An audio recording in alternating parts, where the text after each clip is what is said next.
अस्सलामुअलैकुम स्टूडेंट्स, आज हम अपनी एक्सरसाइज 1.2 स्टार्ट करने जा रहे हैं। उससे पहले हम कुछ टाइप्स डिस्कस कर लेते हैं मैट्रिसेस की। तो ये टाइप्स हमारे 1 पॉइंट एक्सरसाइज में बल्कि पूरे चैप्टर में हमारे लिए काफ़ी हेल्पफुल होगी। ठीक है, हमारी जो पहली फर्स्ट टाइप है वो है रो मैट्रिक्स।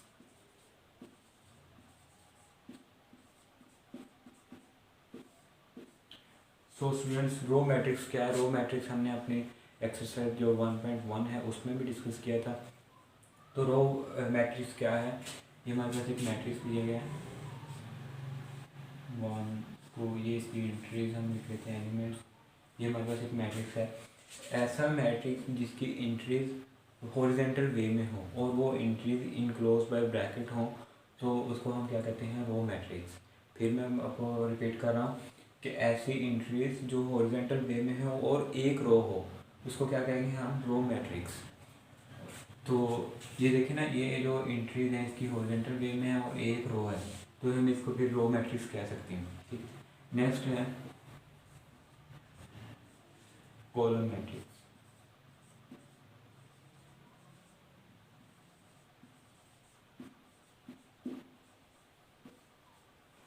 इसी तरह कॉलम मैट्रिक्स भी हमने 1.1 एक्सरसाइज में डिस्कस किया था इसको। कॉलम मैट्रिक्स है ऐसी एंट्रीज जो वर्टिकल वे में हो, जैसे रो हॉरिजॉन्टल वे में था, ऐसे ही जो है हमारा कॉलम मैट्रिक्स, इसको वर्टिकल वे में। ये हमारे पास एक मैट्रिक्स है 2 4 6, इसकी एंट्रीज हैं वो हॉरिजॉन्टल वे में, इसको क्या कहेंगे हम? Column matrix. ऐसा मैट्रिक्स जिसकी एंट्रीज वर्टिकल वे में हो और एक कॉलम हो, उसको क्या कहेंगे हम? Column matrix.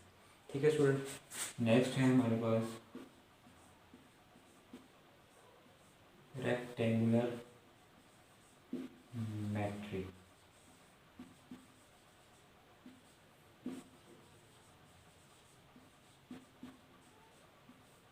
रेक्टेंगुलर मैट्रिक्स क्या है? रेक्टेंगुलर मैट्रिक्स ऐसा मैट्रिक्स जिसकी रो और कॉलम्स इक्वल नहीं है, उसको क्या कहेंगे हम? Rectangular matrix. अब देखें, इसमें हम छोटे से एग्जाम्पल ले लेते हैं। ये हमारे पास एक मैट्रिक्स है 2 5 9 8 7 6, ये हमारे पास एक मैट्रिक्स है। मैंने आपको क्या बताया कि जिसकी रो और कॉलम्स इक्वल नहीं है, उसको क्या कहेंगे हम? Rectangular matrix. अब हम इसकी देख लेते हैं कि रो और कॉलम्स इक्वल है या नहीं है।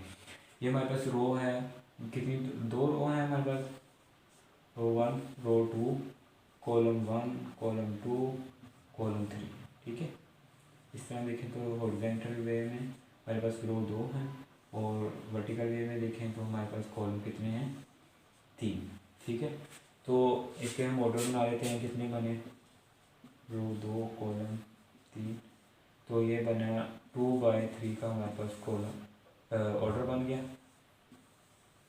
ठीक है, तो इसलिए इसका हम देखेंगे, इसके हमारे पास रो हैं वो 2 हैं, कॉलम हमारे पास 3 है, इसका मतलब हमारे पास रो और कॉलम इक्वल नहीं है, तो इसलिए हम इसको कहेंगे कि रेक्टेंगुलर मैट्रिक्स ये है। ओके, तो हमारे पास नेक्स्ट हमारी जो है type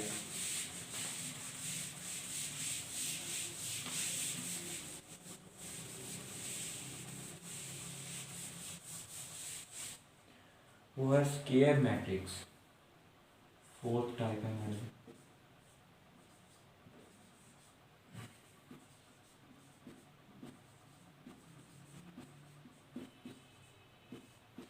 so students, square matrix क्या है?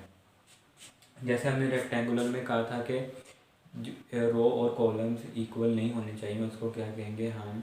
Rectangular matrix. इसी तरह स्क्वायर मैट्रिक्स है, इसमें उल्टा है कि जो रो और कॉलम्स इक्वल होने चाहिए। ऐसा मैट्रिक्स जिसकी एंट्रीज मतलब 2 4 5 6, ये हमारे पास एंट्रीज हैं दी गई हैं।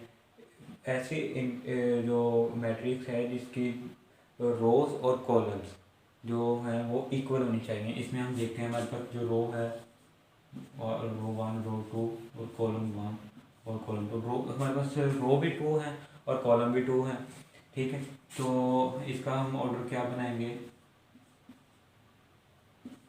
2/2 का कॉलम बन गया इसका। मीन कि इसकी रो भी कॉलम है, रो भी 2 है और कॉलम भी 2 है, तो इसका मतलब ये स्क्वायर मैट्रिक्स है, हमारी रो भी सेम है और कॉलम भी सेम है। ठीक है, मैं फिर रिपीट कर रहा हूँ, ऐसी इंट्रीज जिसकी सॉरी कह रहा हूँ कि रोज और कॉलम्स जिनके सेम हों, ऐसे इस मैट्रिक्स के जो क्लोज बाय ब्रैकेट हों, उसको क्या कहेंगे हम, square matrix. Okay student, next हमारे पास है नल और ज़ीरो मैट्रिक्स।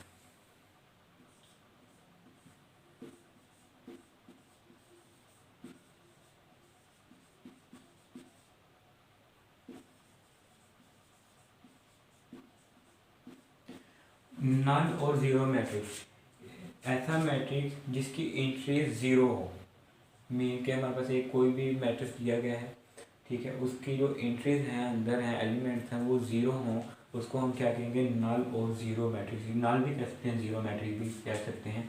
ये मैं अगर एक छोटी सी एग्जांपल दे देते हैं, ये बेशक वो हो, स्क्वायर में हो, रेक्टेंगल में हो, रो में हो, कॉलम में हो, अगर उसकी क्या कहते हैं एंट्रीज हैं ज़ीरो हैं सारी, तो हम उसको क्या कहेंगे, नल और ज़ीरो मैट्रिक्स। तो हम इसका देख लेते हैं ज़ीरो ऐसे, ठीक है, रेक्टेंगल में देख लेते हैं, इसकी आर एंट्रीज जो है ना, रो बेशक इसकी इक्वल हो, ठीक है, स्क्वायर मैट्रिक्स हो, रेक्टेंगुलर मैट्रिक्स हो, रो हो, कॉलम हो, कोई भी हो, अगर इसकी जो एंट्रीज है ना वो ज़ीरो होंगी तो हम उसको कहेंगे नल और zero matrix. Okay, understand. Next हमारे पास है ट्रांसपोर्ट ऑफ मैट्रिक्स।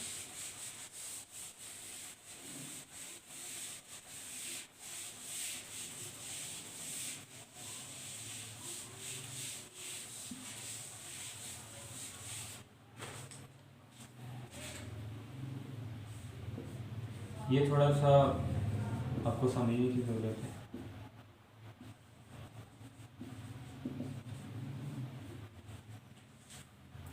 ट्रांसपोर्ट नहीं, सॉरी ट्रांसपोज लिखना था,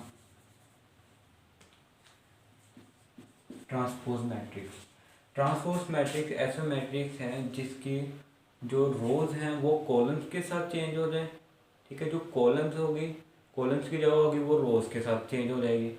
ठीक है, हमारे पास एक, मैं आपको करके दिखा देता हूँ इसको। हाँ, एक और बार, इसको हम टी के साथ, मतलब कोई भी हमारे पास अगर ए है ना, ए का मैट्रिक्स दिया हुआ हो तो हम इसको डिनोट करते हैं ए का ट्रांसपोर्ट, ऐसे ऐसे हम इसको डिनोट करते हैं। ठीक है, तो हमारे पास एक मैट्रिक्स है, कोई भी ए मैट्रिक्स दिया गया है, 2 3 4 9 6 7, ये हमारे पास एक मैट्रिक्स दिया गया है। ठीक है, तो मैंने आपको क्या बताया कि जो रोज हैं वो कॉलम्स के साथ चेंज हो जाएंगी, जो कॉलम्स हो गए वो रो की जगह चेंज हो जाएंगे। ठीक है, ऐसा मैट्रिक्स जिसकी एंट्रीज, जो रो एंट्रीज हैं वो कॉलम्स के साथ और जो कॉलम एंट्रीज हैं वो रो के साथ चेंज हो जाएंगे, उसको क्या कहेंगे हम, ट्रांसपोज मैट्रिक्स। हम इसको अब ट्रांसपोर्ट लेते हैं इसका, तो क्या करेंगे इसको, ये 2 इस तरह आ जाएगा, इसका जो कॉलम है वो क्या हो जाएगा, रो की जगह पे चला जाएगा।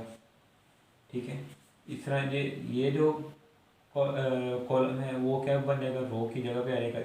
ये रो है ना, ये कॉलम की जगह पे आ जाएगा 3। ठीक है, ये भी रो है, ये कॉलम की जगह पर आ जाएगा। ठीक है, और ये इस तरह देखिए, ये जो 9 था, इसी तरह 6 इधर आ जाएगा, 7 है वो कॉलम की जगह पे आ जाएगा। मतलब कि जो 2 3 4 ये हमारे पास रो थी ना, वो क्या आ गई, कॉलम की जगह पे। ठीक है, इसी तरह 9 6 7 था, वो क्या एंट्रीज, वो भी आ गई हमारे पास कॉलम की जगह पे। मीन्स हम ये कह सकते हैं कि जो एंट्रीज रो की जगह पर थी वो कॉलम की जगह पर आ गई, और जो कॉलम्स की जगह पर थी वो रो की जगह पर चली गई, तो उसको हम क्या कहेंगे, ये ट्रांसपोज मैट्रिक्स है। और ट्रांसपोज मैट्रिक्स ऐसे, बेशक हम एक स्क्वायर मैट्रिक्स को भी करके देख लेते हैं। स्क्वायर मैट्रिक्स ये हमारे पास एक बी है, 2 4 5 6 ठीक है। इसी तरह बी का ट्रांसपोर्ट लेते हैं, क्या कहेंगे इसको, 2 है, 5 की जगह पे 4 आ जाएगा। इसी तरह ये रो है, ये क्या बनेगा, कॉलम इधर आके, ये हमारे पास रो है 5 और 6, ये इधर आके कॉलम बन जाए। तो इसको हम कह सकते हैं ये है बी का ट्रांसपोर्ट। ये ट्रांसपोर्ट की नेक्स्ट हमारे पास है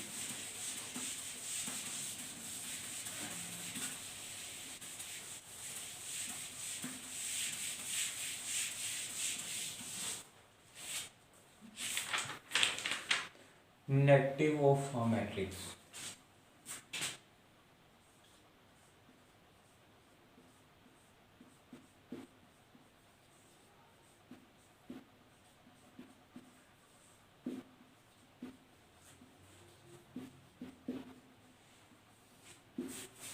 नेगेटिव ऑफ अ मैट्रिक्स वो मैट्रिक्स है कि हमारे पास अगर एक मैट्रिक्स दिया गया है, उसको जो नेगेटिव साइन होता है ना, उसके साथ सारे एंट्रीज जो मैट्रिक्स के अंदर मौजूद हैं एंट्रीज, उसको हम नेगेटिव के साथ क्या कर देंगे, मल्टीप्लाई कर देंगे।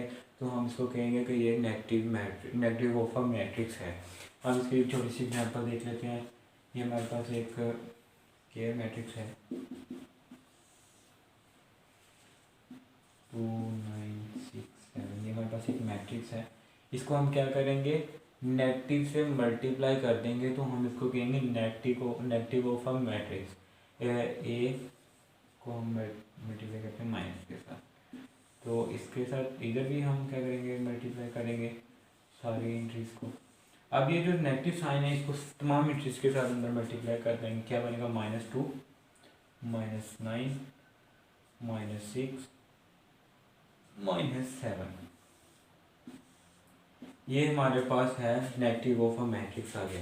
ठीक है, कोई भी मैट्रिक्स जिसको हम नेगेटिव साइन के साथ मल्टीप्लाई कर देंगे, सॉरी इसकी एंट्रीज को नेगेटिव साइन के साथ मल्टीप्लाई कर देंगे, तो हम इसको कहेंगे, क्या कहेंगे, negative of a matrix. Next हमारे पास है सिमेट्रिक मैट्रिक्स। ये इंपॉर्टेंट है थोड़ा सा, इसको समझ लें।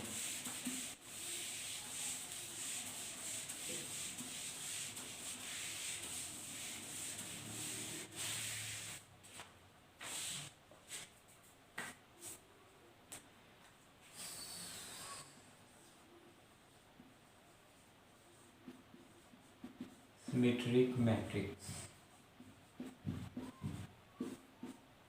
मेरे पास टाइप नंबर 8 है। तो स्टूडेंट्स, सिमेट्रिक मैट्रिक्स क्या है, ये हमारे पास एक मैट्रिक्स है, ए इज इक्वल टू 2 3 4 5 6 7। ठीक, ये हमारे पास एक मैट्रिक्स है। इसको हम क्या करेंगे, इसको ट्रांसपोर्ट लेंगे पहले। ठीक है, ट्रांसपोर्ट लेकर अगर हमारा आंसर यही आ गया, तो हम इसको क्या कहेंगे, ये सिमेट्रिक मैट्रिक्स है। ट्रांसपोर्ट लेने के बावजूद भी अगर हमारा आंसर बिल्कुल सेम टू सेम यही आता है, तो हम इसको क्या कहेंगे, ये सिमेट्रिक मैट्रिक्स है। हम इसको देख लेते हैं, इसका ट्रांसपोर्ट लेते हैं। ट्रांसपोर्ट मैंने आपको पहले बताया ना, ट्रांसपोर्ट तो आपको लेना आ गया होगा। ट्रांसपोर्ट, ये जो रोज है वो कॉलम की जगह पर आ जाएंगी, 2 3 4 5 6 7। अब देखें, इसका हमने ट्रांसपोर्ट ले लिया। इसका जो ट्रांसपोर्ट है वो जो हमारे पास मैट्रिक्स मौजूद है उसके जैसा है नहीं, क्योंकि हमारे पास इधर कितनी रोज हैं, रोज 2 हैं, और इधर इसका हम अगर ऑर्डर बनाएंगे तो क्या बनेगा, रो 1 रो 2 कॉलम 1 कॉलम 2 कॉलम 3। इस तरह इसका रो 1 रो 2 रो 3। अब इधर से देख लें, हमारे पास इधर रो 3 है और इधर हमारे पास क्या है, रो 2 है। तो इसका फिर ये दोनों मतलब कि सेम नहीं है, तो इसका मतलब ट्रांसपोर्ट लेने के बावजूद ये सेम नहीं हुआ। इसको क्या कहेंगे हम, सिमेट्रिक मैट्रिक्स। हम एक ऐसे एग्जांपल ले लेते हैं जिसको हम अगर हम ट्रांसपोर्ट लें तो सेम आंसर आएगा।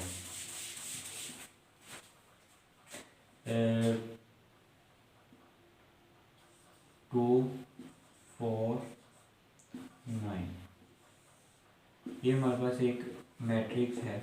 अब हम देखें इसका एक मैट्रिक, इसका हम अगर ट्रांसपोर्ट लें तो क्या बनेगा इसका ट्रांसपोर्ट, ए का ट्रांसपोर्ट लें तो 2 4 इधर रो की जगह पर इसको कॉलम की जगह पर ले आएंगे, ये रो कॉलम की जगह पर इसको हम रो की जगह पर ले जाएंगे तो 9 उसी तरह आ जाएगा। क्या अब हम देखें इसका इस मैट्रिक्स का हमने ट्रांसपोर्ट लिया है, तो अब हम इसका देखेंगे रोज हमारे पास इसकी 2 बाई 2 का ऑर्डर बन गया इसका, क्योंकि हमारे पास रो भी 2 हैं और कॉलम भी हमारे पास 2 हैं। ठीक है, इस तरह इसलिए ट्रांसपोर्ट लेकर हमारा जो ऑर्डर आया वो भी रो 1 रो 2 कॉलम 1 कॉलम 2, इसका भी ऑर्डर क्या बना है 2 का। और अब हम इंट्रीज देखते हैं इसकी, इंट्रीज क्या है इसके फर्स्ट 2 4 4 9, मतलब कि ट्रांसपोर्ट लेने के बावजूद भी वो जो आंसर है हमारा आया वो मैट्रिक्स के इक्वल है, तो इसका मतलब इसको हम क्या कहते हैं सिमेट्रिक मैट्रिक्स। एक आपकी बुक में छोटी सी एग्जांपल है, हम वो डिस्कस कर लेते हैं, उससे आप उसको ज़्यादा क्लियर हो जाएगा कि सिमेट्रिक मैट्रिक्स है या नहीं। क्या इसको क्या कहते हैं सिमेट्रिक मैट्रिक्स को। हमारे m इज इक्वल टू क्या दिया गया 1 2 3 1 2 3 2 -4 3 4 0, ये मैं एक मैट्रिक्स दिया गया, हम इसका क्या करेंगे ट्रांसपोर्ट लेंगे, पहले ट्रांसपोर्ट ले लेंगे m का ट्रांसपोर्ट लिया क्या बन गया 1, इस तरह आ जाएगा जो 2 है वो रो, इस तरह जो पूरी की पूरी रो है वो कॉलम की जगह पर आ जाएगी 2 3। ठीक है, इसी तरह सेकंड रो 2 -1 4। ठीक है, इसी तरह थर्ड रो 3 4 0। अब हम देखते हैं इसकी एंट्रीज 1 2 3 2 -1 4 4 3 3 और 4 और 0, मतलब कि ट्रांसपोर्ट लेने के बाद भी हमारा जो आंसर है वो मैट्रिक्स के इक्वल आया है, जो हमारे पास m मैट्रिक्स दिया गया है, तो इसको हम क्या कहेंगे ये सिमेट्रिक मैट्रिक्स है। ठीक है, नेक्स्ट हम इसकी एक और एग्जांपल छोटी सी कर लेते हैं, आपको उससे क्लियर हो जाएगा कि मैट्रिक्स सिमेट्रिक मैट्रिक्स होता क्या है। ठीक है, नेक्स्ट हमारे पास इधर दी गई है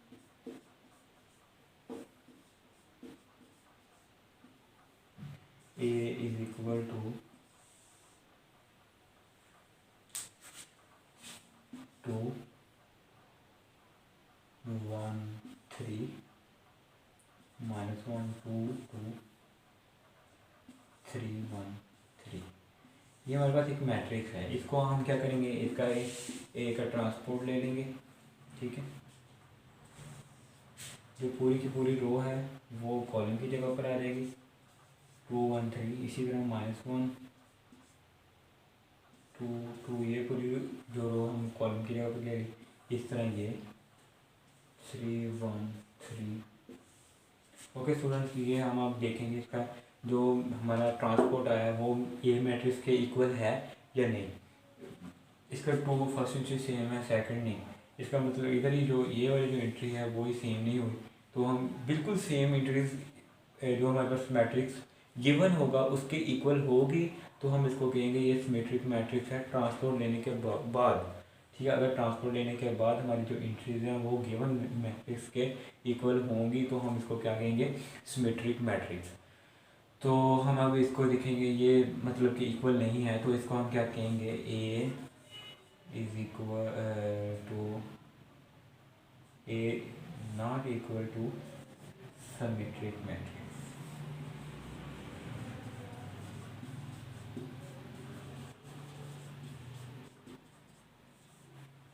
इस तरह ये इक्वल था तो हम कहेंगे m is a symmetric matrix.